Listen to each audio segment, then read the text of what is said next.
Assalamualaikum warahmatullahi wabarakatuh. Perkenalkan, saya dari kelompok 1 dengan saya Fatim Samila, absen 12. Saya Nabila Ismail Cinta Widianti dari absen 22. Saya Yudhita Ceyani dari absen 11. Saya Saman Rafi Pratama dari absen 8. Kami akan membuat program menggunakan metode round robin.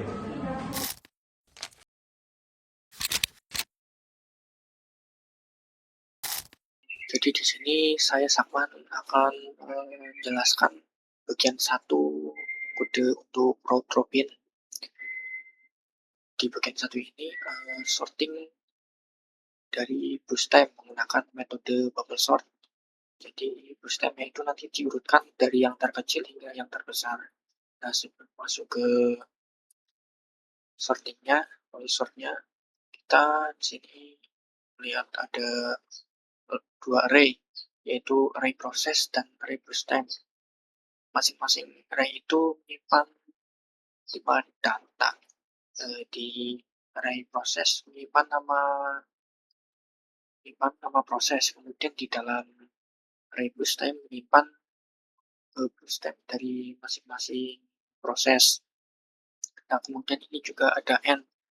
N ini adalah bus yang digunakan untuk menghitung banyaknya elemen array. Nah, dan kita masuk ke bubble sort-nya. Di dalam bubble sort ini, perulangan yang digunakan adalah perulangan for. 2 perulangan for. Perulangan for luar dan perulangan for dalam. Di perulangan for luar ini digunakan untuk mengatur jumlah putaran atau pas perulangan ini, memastikan kita melakukan pengecekan. Pengecekan itu cukup sampai seluruh data di dalam array itu benar-benar urut. Kemudian perulangan for dalamnya itu digunakan untuk mengecek angka dari kiri ke kanan secara berpasangan, berbandingan gitu. Kemudian di dalamnya juga ada rumus ini n min i min 1. Gunanya itu untuk memastikan kita tidak mengecek angka-angka di bagian ujung kanan, karena yang di ujung kanan itu sudah urut. Kemudian ada kondisi if. Kondisi if ini ada jika bootstrap yang saat ini, yang C ini, lebih besar daripada bootstrap selanjutnya, C plus 1, itu akan melakukan pertukaran posisi. Jadi pertukaran prosesnya seperti ini. Untuk melakukan pertukaran posisi, kita harus membuat tempat kosong atau tem kosong yang digunakan untuk menyimpan data sementara. Nah, makanya itu yang pertama, menyimpan bootstrap saat ini, nilai bootstrap saat ini ke dalam tem underscore pt. Kemudian di posisi bootstrap saat ini, yang C ini, diisi dengan bootstrap nilai dari bootstrap setelahnya, yang C plus 1. Nah, kemudian di posisi bootstrap C plus 1 atau bootstrap selanjutnya itu diisi oleh nilai dari tem underscore pt ini. Tem underscore pt ini berisi nilai dari bootstrap yang saat ini. Nah, selanjutnya adalah menukar nama proses agar sinkron. Sama seperti menukar posisi, di sini juga memerlukan tem kosong untuk menyimpan nama proses untuk sementara waktu. Pertama itu menyimpan nama proses yang sebelumnya ke dalam tem kosong, tem underscore proses ini. Kemudian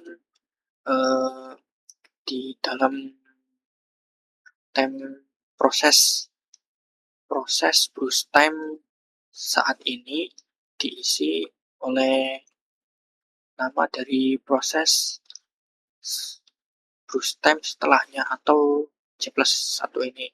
Nah, di kemudian nama di proses yang setelahnya itu yang diisi oleh nama yang ada di dalam time underscore proses. Dan itu saja dari saya. Untuk bagian yang selanjutnya akan disampaikan oleh teman saya yang berikutnya. Terima kasih.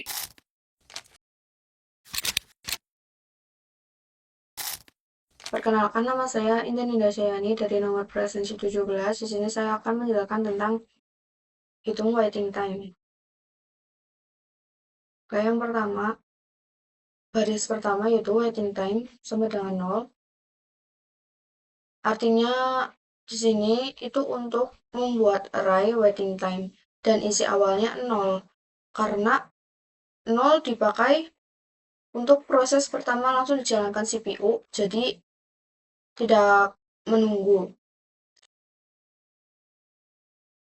Untuk baris kedua yaitu variabel total waiting time dan nilai 0 karena belum ada hasil yang dijumlahkan. Jadi ini tuh kayak buat variabelnya gitu.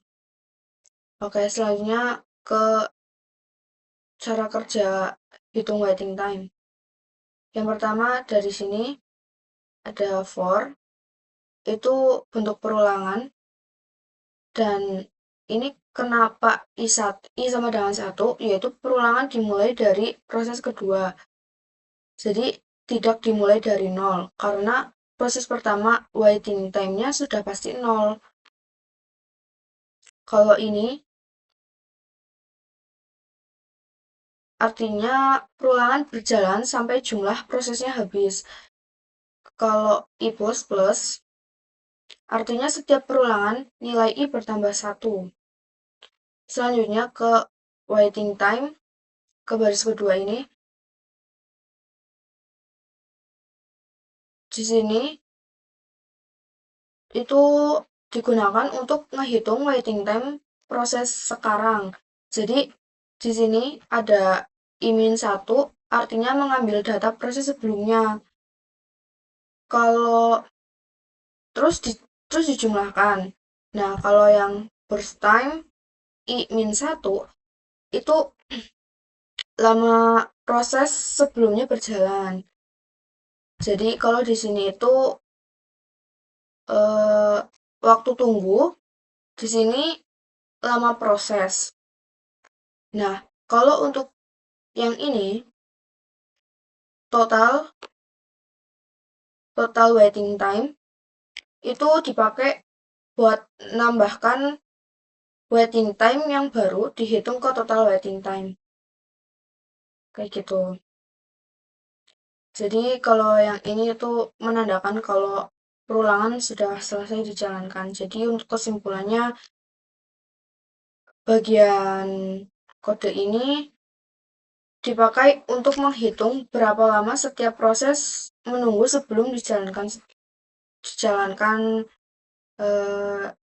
CPU seperti itu.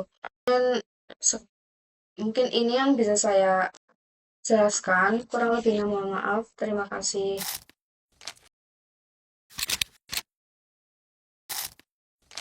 Baik, di sini saya Nabila Islami Cinta Widianti. Di sini saya akan menjelaskan pada bagian tampilan ingat sederhana. Nah, ingat sendiri adalah diagram yang digunakan untuk menampilkan urutan proses yang dijalankan CPU beserta waktu eksekusinya. Di mana pada algoritma round robin ini, Ganzat membantu melihat proses mana yang sedang berjalan, kemudian kapan proses tersebut berganti, dan berapa lama proses pemakaian CPU. Di sini kita pada baris pertama kita akan menampilkan judulnya, yaitu menggunakan echo, kemudian ditampilkan Ganzatnya, dan selanjutnya kita akan membuat baris atasnya menggunakan perulangan for, di mana for i itu variabel sementaranya kita akan menampilkan dari semua isi array proses ini secara satu persatu. Kemudian di sini akan kita tampilkan yaitu baris atasnya menggunakan ya ini adalah plain text ya. Kemudian di sini kita akan menggunakan baris tengahnya, di mana baris tengahnya ini ada berisi nama prosesnya, di mana perulangan for i adalah variabel sementara, kemudian kita tampilkan secara satu persatu pada array proses ini, kemudian kita tampilkan di mana i ini adalah nama prosesnya, kemudian diberi batas garis tengah. Selanjutnya kita akan menggunakan baris bawahnya menggunakan perulangan for, di mana i adalah variabel sementara, dan kita akan menampilkan isi dari array proses ini secara satu persatu, dan juga kemudian kita tampilkan baris bawahnya. Nah, selanjutnya kita akan menampilkan baris waktunya, di mana kita akan menampilkan untuk waktu awal proses yaitu 0. Ya. Current time di sini itu menyimpan total waktu proses selama berjalan. Di sini kita ada for i, di mana burst time-nya yang artinya digunakan untuk membaca semua burst time proses satu persatu. Di mana current time sama dengan current time plus 1 ini plus i itu menambahkan burst time ke waktu yang sekarang. Nah, dengan kondisi if current time-nya itu less than 10, maka ini akan dicek jika waktunya kurang dari 10, maka angkanya itu masih sedikit. Kemudian spasi akan dibuat lebih banyak agar rapih. Nah, di sini kan ada perbedaan nih. Kemudian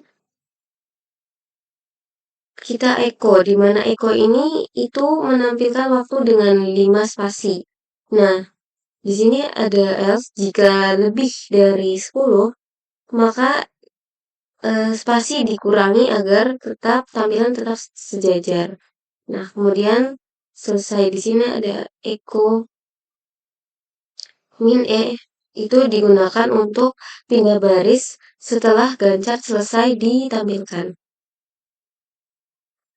Ya, mungkin sekian dari saya, kemudian akan dilanjutkan oleh rekan saya.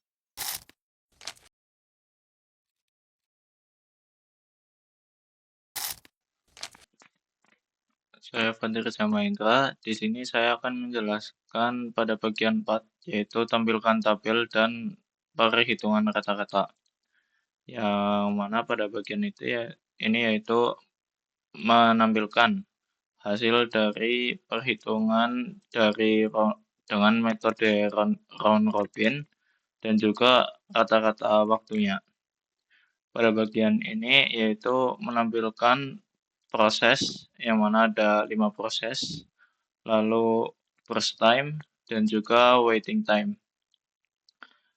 Backslash T ini digunakan agar untuk memisahkan antara proses, burst time, dan juga waiting time-nya. Lalu pada for ini yaitu perulangan yang digunakan untuk menampilkan hasil dari proses, burst time, dan juga waiting time. Lalu pada bagian hitung kata-kata yaitu menggunakan total waiting time dibagi dengan proses yang ada menggunakan metode perhitungan basic kalkulator. Lalu pada bagian ini yaitu digunakan untuk menampilkan kata-katanya.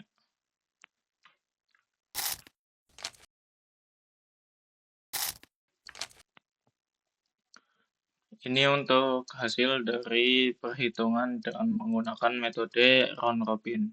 Yang mana metode round robin sendiri itu membagi seluruh proses agar adil.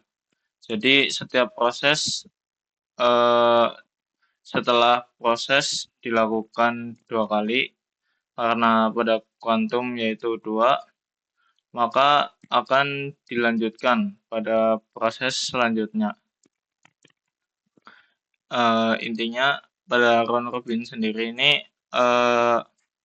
adil dalam pembagian untuk mengerjakan sebuah proses. Ya, mungkin sekian video dari tugas kelompok 1. Kurang lebihnya mohon maaf. Wassalamualaikum warahmatullahi wabarakatuh.